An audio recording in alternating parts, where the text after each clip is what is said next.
and the city of Vernon. Thank you for being here, not just with your presence, but with your hearts, your voices, and your courage.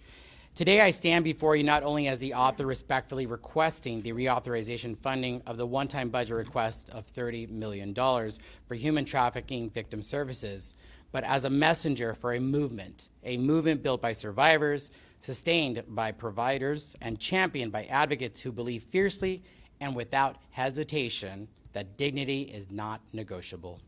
California has a choice, a sacred responsibility, not just to name the evil of human trafficking, but to meet it with the full force of our compassion, our resources, and our resolve. Because naming a problem is not enough, we must fund its solution. And that solution lives in the hands of those who show up every single day. The ones who open shelter doors in the dead of the night. The ones who help survivors find their voices in the courtrooms. The ones who offer healing, hope, and the tools to build a new life. This is what the Human Trafficking Victim Assistance Program makes possible. It is more than a program, it's a promise. It's a promise that no survivor will be left to walk this path alone. This funding is the only statewide fund in California dedicated to supporting survivors of both sex and labor trafficking. It powers a network of 31 courageous service providers, each a lighthouse in the storm, shining across our Golden State. In my own district, I have seen this light. I've met LGBTQ+ youth who finally felt seen, immigrant workers who found justice, women of color who transformed pain into purpose. These are the stories that remind us this funding is not just a line item, it's a lifeline. It's a thread in the fabric of survival and the beginning of a future that survivors dare to imagine. This moment is about our values, but it's also about results. We know this program works and we cannot allow it to be unraveled. Just right here in Los Angeles County is a significant concern. Notably, Figueroa Street in Los Angeles is recognized as one of the nation's most notorious corridors for sex trafficking. In 2024 alone, law enforcement rescued 123 children from trafficking situations in this corridor, highlighting the severity of this issue in this region. These statistics underscore the critical need for continued support and funding for programs like the Human Trafficking Victim Assistance Program, which provides those essential services to survivors all across California.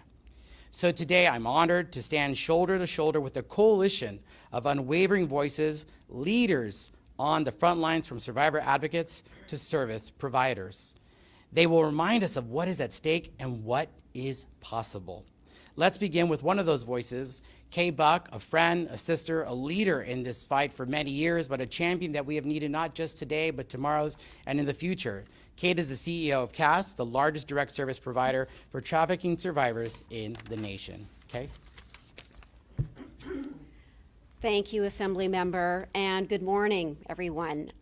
Survivors of human trafficking are some of the most resilient people I've ever met.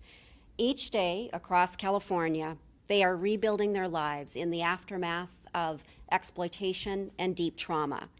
But that healing is only possible when there's a safety net in place.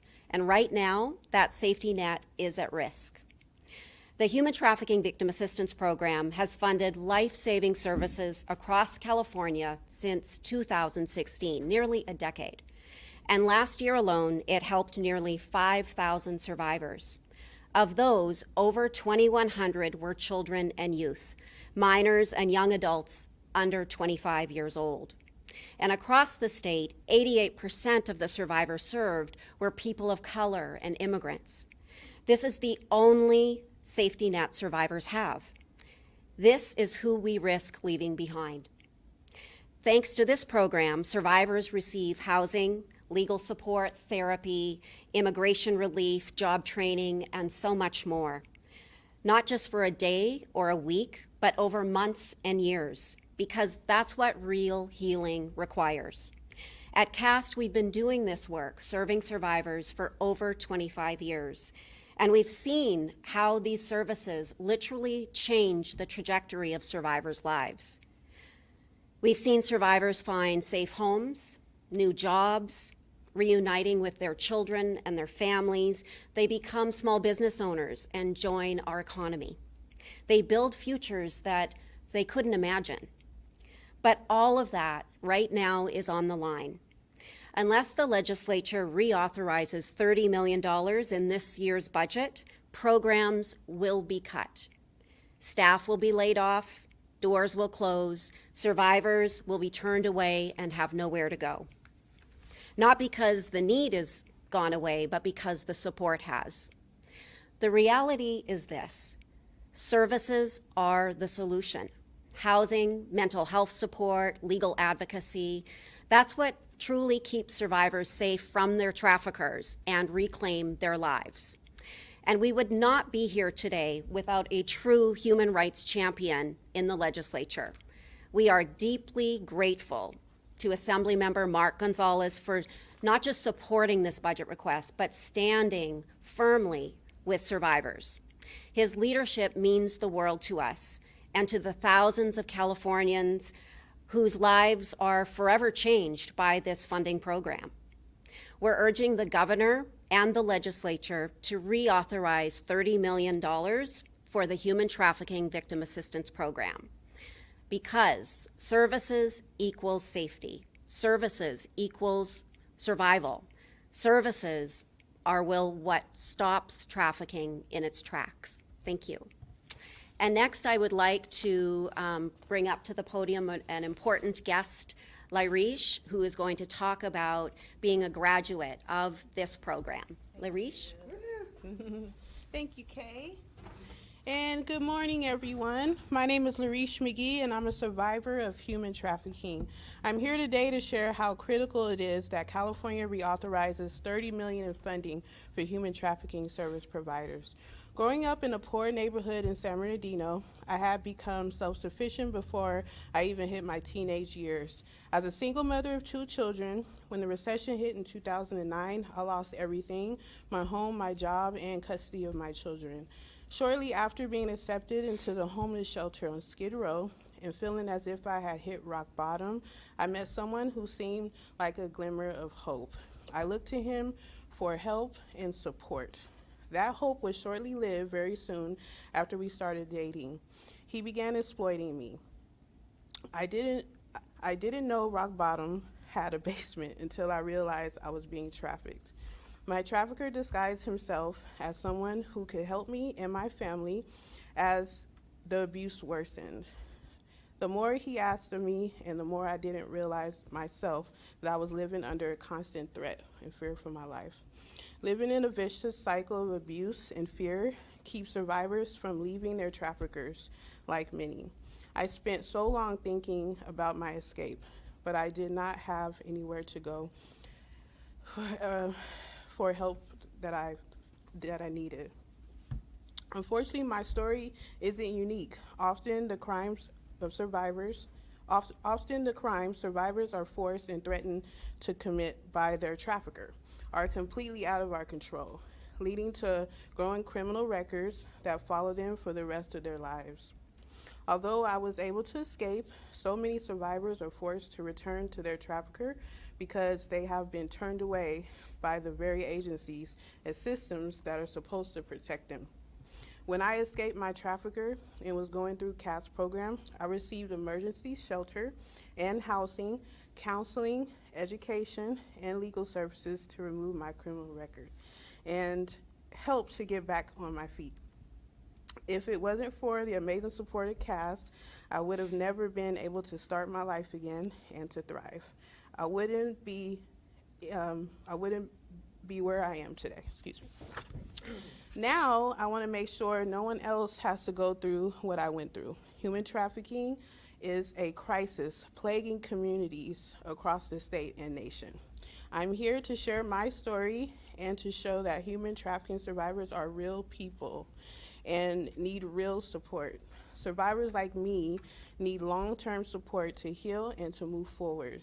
This budget request is more than just funding, it's a lifeline for us. Thank you for listening and for standing with survivors.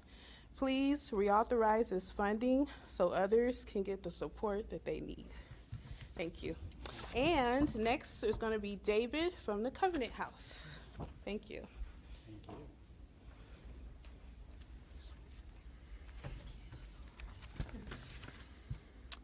Good morning. I'm with Covenant House, California.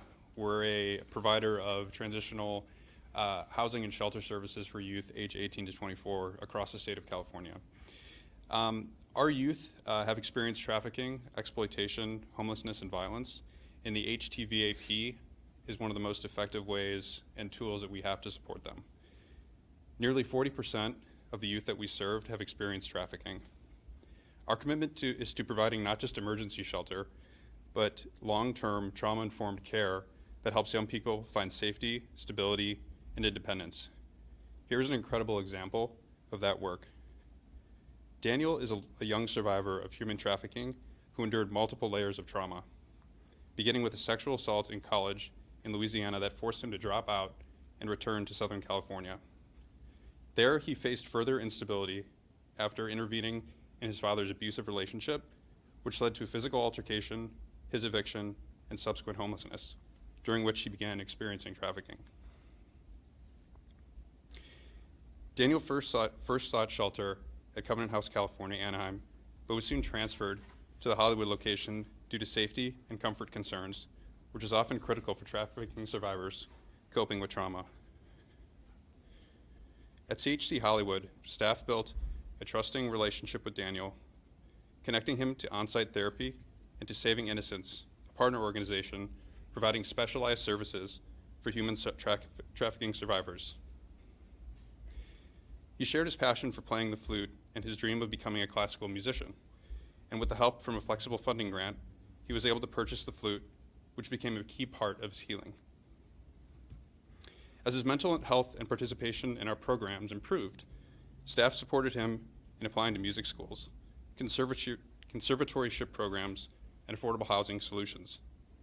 Daniel has now moved into transitional housing through LA Room and Board and has started classes at LA Community College while continuing to stay connected to Covenant House. He recently expressed deep gratitude for the support that helped him reclaim stability, purpose, and hope.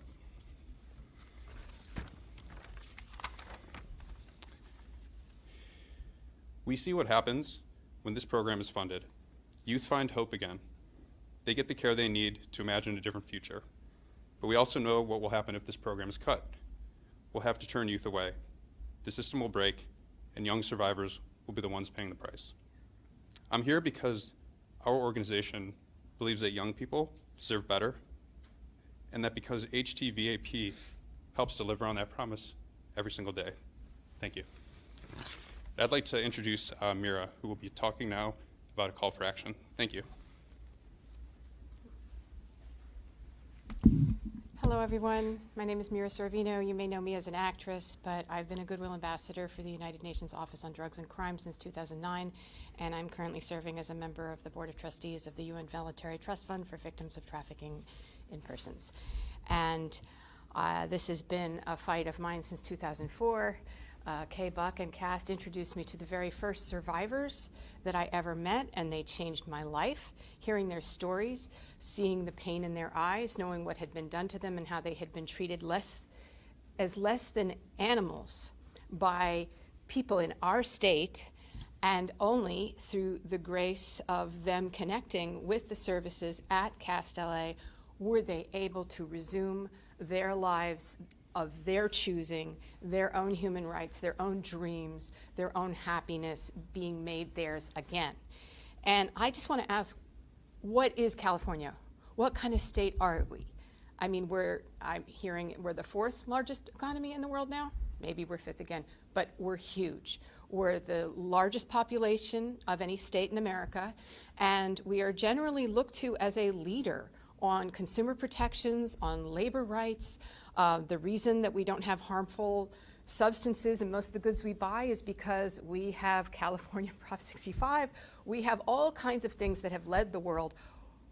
Are we now, when we already did the right thing? I was part of the push to secure this initial 3 years, 30 million funding.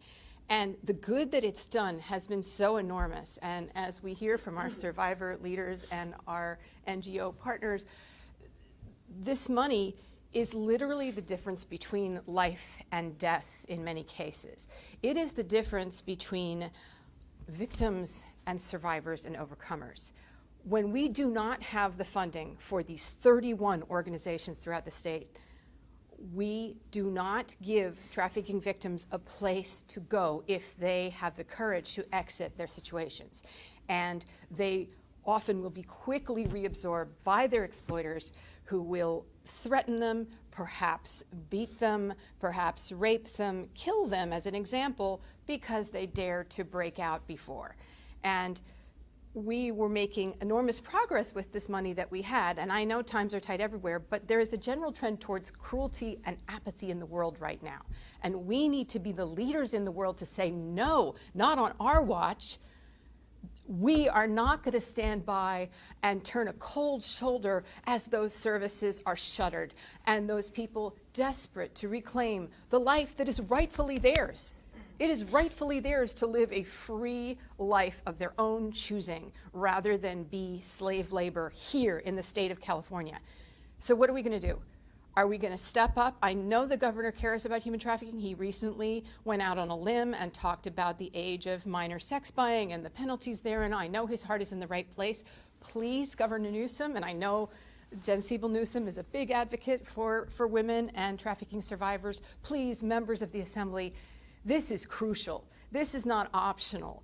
And when we talk about all the issues that plague California, crime, when we talk about homelessness, where is someone going to go if they manage to escape their trafficker's grip and they have no means of making money, they have no safe place to live, they have no food? They're going to become homeless. Maybe they might have a car to live in, as one of our past victims who testified to, but a lot of them don't. A lot of them have the clothes on their back and that's it. So they're going to add to the homelessness problem. Homelessness breeds trafficking. Most homeless teens within 24 hours of being homeless are propositioned for survival sex, which is a form of trafficking and a gateway into a more steady form of sexual trafficking. When workers who are being abused in a field and who don't speak the language well, when they seek help, if that help is denied them, what recourse do they have? Where can they go? We will just continue to make this crime easier and more profitable for the criminals. And without people who are rebuilding their lives and who want to seek justice for themselves, we have no testifying witnesses. So we have no chilling effect on the criminals. They still get to enjoy this atmosphere of impunity. So by us not renewing this $30 million over the next 3 years, we are actually helping the traffickers and increasing human trafficking rather than decreasing human trafficking, increasing joy, increasing resilience, survival, thriving. People who show us the power of the human spirit to overcome. Every human being has this power. And almost all of our faith traditions, no matter what you are, I happen to be Catholic, but almost every faith tradition and non-faith traditions like humanism all rely upon this golden rule concept that we do unto others as we would have done to us, or we care about the welfare of others. Let us be the leaders in that. Let us put aside partisanship and let us refund these programs, because without them, we are signing a death warrant for a number of people. We are signing rape warrants for a number of people. We are consigning people to a life of no way out instead of a life of joy, where someone is taking up the flute and going to college and he's going to have a good life. He's going to have trauma, but these services are helping him to heal that trauma. They're helping you to heal your trauma, and you are going to increase with your family. The benefit grows and grows. The healing grows and grows. And the inverse is true. If we close these gates, if we shut down these programs, the harm is going to grow and grow, and the traffickers are just going to get bolder and bolder because they see that we don't care. So please, California, let's care, and let's renew this $30 million for the next 3 years. Thank you.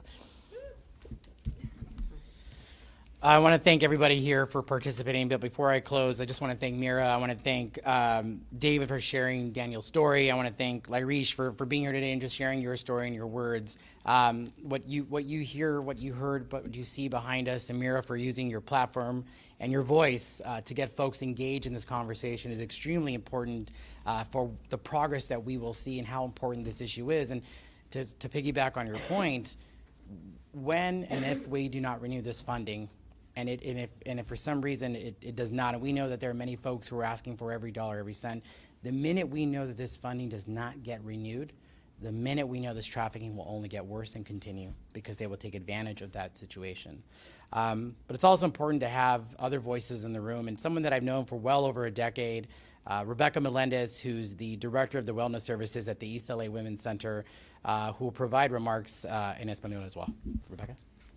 Thank you, Mark. And it's actually been closer to 2 decades at this point. But time flies. Gracias a nuestro miembro de la Asamblea Estatal, Mark González, y a todos por estar con nosotros esta mañana. Hoy nos reunimos para recordar a quienes han sido afectados por el tráfico humano. Algunos han perdido la vida, algunos han sobrevivido, y para otros hoy viven libres de la violencia, y reconocemos su valentía. Otros continúan viviendo con la victimización y queremos que sepan que estamos aquí para apoyarlos. En nuestras comunidades de inmigrantes, el tráfico humano es más común de lo que uno se imagina. El tráfico humano ocurre en nuestro alrededor todos los días. Cualquiera puede ser víctima independientemente de su raza, origen étnico y orientación sexual. Es por esto que nuestro mensaje tiene que ser claro. California debe de defender a las víctimas y uno de los pasos más críticos es renovando $30 millones en fondos estatales cruciales para servicios a las víctimas. No asegurar a estos fondos vitales tendría consecuencias que resultarán en recortes y la eliminación total de programas esenciales en nuestras comunidades.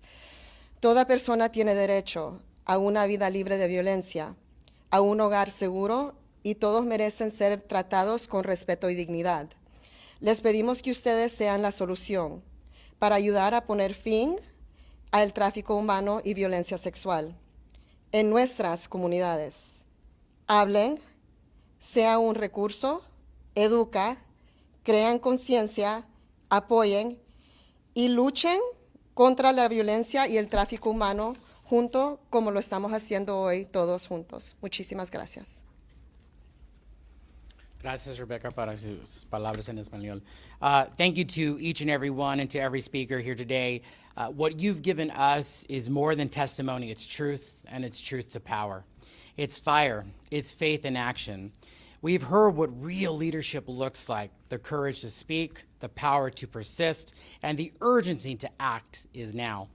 The Human Trafficking Victim Assistance Program is working.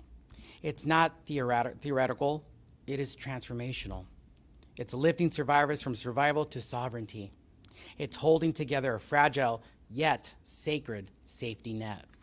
But today that net is fraying, and if we fail to act, it may fall apart entirely.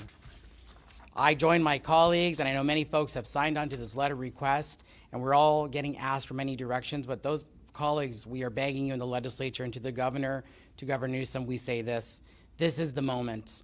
Reauthorizing the $30 million over the next 3 years funds the front lines. It protects the promise, because we are not just fighting for a program, we are fighting for people. We are fighting for the future that they are bravely building. Let us not falter. Let us not forget. Let us rise together and get this done, because justice delayed is justice denied. Thank you.